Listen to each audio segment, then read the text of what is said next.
I really enjoyed this conversation with Lorena. For me, it connected to so much of what I'm drawn to talk about through StillCreative. We talked about creativity from the point of view of individuals who don't currently see themselves as creative. Perhaps they're also in roles, jobs that don't typically require creativity or aren't thought of as requiring creativity. We talked about it being associated with a feeling of freedom and curiosity, being genuinely curious as a result of being a creative person. We talked about things like being in the moment and moving beyond thinking, getting lost in whatever it is that you're doing without having anxiety about the outcome. We talked about applying creativity to really keep moving forward through uncertain times or into uncertain futures, and also to get through difficult circumstances. I want to thank Lorena for her time and for joining me on StillCreative, and I hope you enjoy the conversation as much as I did.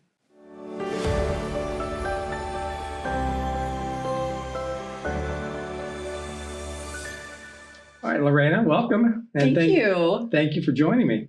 I'm glad to be here. I'm so excited to talk about creativity with you. Excellent. I love that. And it's sort of like, I think a different way of saying it is like the journey, the joy is in the journey, right? And I know I've had that experience throughout the years, especially in previous sort of roles where I was more in graphic design and the creative arts of visual arts, when I would be working on projects and I would find that the very act of creating the thing, and even now when I do pursue just creative graphic arts just for the sake of fun, it's enough that I have created the thing. Like I enjoy the creation of the thing so much that by the time it's complete, it almost doesn't matter if anyone else appreciates it.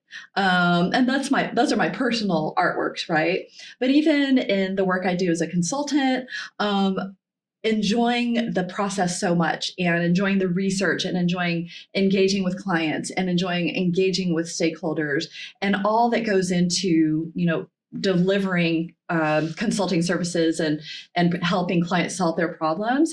If I can find enjoyment and freedom and creativity throughout that process, then by the time we kind of get to the end point, the whole point was the engagement and how we related to one another and how we pursued problem solving together. So then, by the end, it's like the work is done and it was a really great process. So I find that to be super applicable, that quote that you shared, both in like my personal creative pursuits, but also professionally. Yeah. So it's really helpful. So I love that. Knowing that for you, I'm picturing, so knowing that that's what you're going to feel like at the end, it allows you, as I think of it, to be more in the moment. We always hear about staying present and being in the moment, but if I'm not concerned about the outcome side of things, then I have no anxiety in the moment. I can just enjoy what it is that I'm working on. So that's great. Yeah, anytime we're engaged in any kind of a creative act and being able to sort of like disconnect from a sense of like perfectionism as well. And just being able to connect with others and connect with the work, whatever the work is at that time. I looked at your LinkedIn profile and discovered that the StillCreative LinkedIn page background image is almost exactly the same, as it turned out, as the background image you have on your LinkedIn profile. Yeah. For me, I'll speak to mine in a moment, but it's essentially blue ocean, extremely tranquil, calm waters. Yours is similar, but I would like you to describe yours and what it means to you. Yeah, well, yeah, you're right. It's an ocean view. Now, I spent a lot of my life in San Diego and being on the water, in the water, under the water, scuba diving and all of that. So I have a connectedness to the ocean, just having lived in like around it, right? So I draw from that. But what I love about this photo and why I chose it is because it speaks to the horizon. It speaks to the future. And it's a bit nebulous, right? Like the image that I have, and I think similar to the image that you have, is that you can't quite tell where the water ends and the sky begins, right? So the horizon is kind of difficult to see. I think that's a metaphor for life, right? Like it's a metaphor for any of our endeavors in life, whether they're creative, non-creative endeavors. We can't always see far enough ahead to understand what the outcome is going to be. And so leaning into sort of a nebulous, unknown future, right? Kind of, in a sense, the idea of life in and of itself being in a liminal space. Like we're always kind of going through some sort of a threshold or going from one state of being to another, right? So that's really in essence why I chose that image, because it resonated with me in the way I think about where I am now and in the future, plus the tranquility of it, right? And I think all of us to some degree struggle with some level of anxiety around the future and what the future holds. So it's my way of sort of leaning into being okay with the unknowns, right? And there can be peace in that process. It's not always like the rocky waves or, a big swell coming in. It can just be like a scene, right? So in terms of the blue ocean image I have, really for me, it represents stillness. And that is stillness in contrast to anxiety or resistance. And it's really at an individual level, seeing things in a new way. And part of how, what I think about in terms of this conversation and other still creative conversations is people who are in roles that aren't typically thought of as being creative. They have a job that isn't typically seen as a creative job, or maybe they do, but are being held back by the fact they don't see themselves as being creative. So on that spectrum of moving from not feeling or not being creative to the opposite end, can you speak to that a little bit from your experience? I've run into that so much, especially in previous roles when I was in like more like kind of in like I'm a creative role, right?